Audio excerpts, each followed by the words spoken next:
So on Friday morning, I woke up at 2 o'clock in the morning, and I was not a very happy camper. I didn't get much sleep that night, so I was not too thrilled to be waking up that early. I proceeded to brush my hair and get ready, and got in the car to get to school. I got up to school around 3 o'clock and ended up having to wait in my car for a little bit over an hour, waiting for the bus to show up that was late. So we finally got on the bus and we slept. Eventually we got some Starbucks and we woke up. That is Allison, she's in my class. And we joked around, talked a lot, kind of got to get to know each other better, because a lot of us on the trip did not know each other. It was a lot of fun. It was just a very long and uncomfortable bus ride due to the heat of the bus.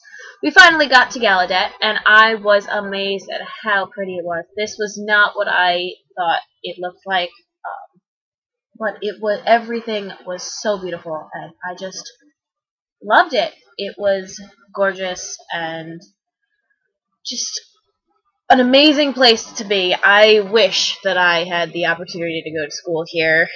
Unfortunately, that could not work out for me, seeing as I am not very fluent in ASL. But nonetheless, everything was really pretty. I'm glad I got to see it. We started off having a tour. We looked at some different awards and different things that are around the school.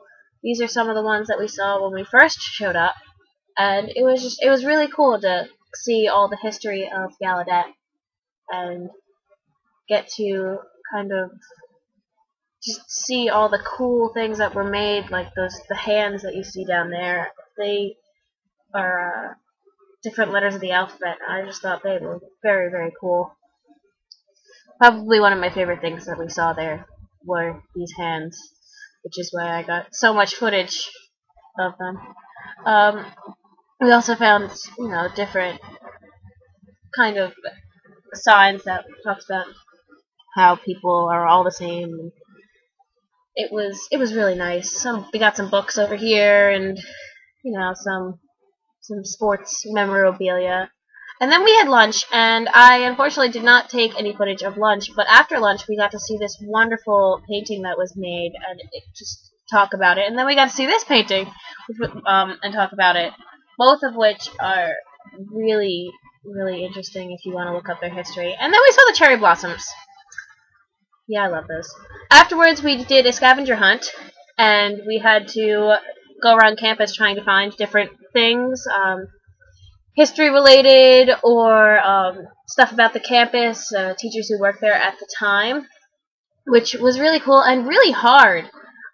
Some of the things on the list were pretty difficult, but this is something that really interested me, so I want to show you. Yep. And then afterwards, we after dinner, which I again did not get any footage of, we watched a play. The play was really, really nice, and all the actors were really talented. What they did was the actors on stage, I don't know if you can see it very well, but they were all deaf, so they signed all of the words, and there were interpreters on this other side of the stage who would translate as one of the teachers who was with us said, the ASL impaired, and they translated everything that was being said on stage. And like I said, these actors were amazing. The only complaint I had really about the show was that the microphones kept kind of crackling and spazzing out, which obviously not the actors' fault because they didn't have the microphones. It's the tech guy's fault, but it was still a great experience, and I really enjoyed it. And then we're done. We got on the bus and we started driving home.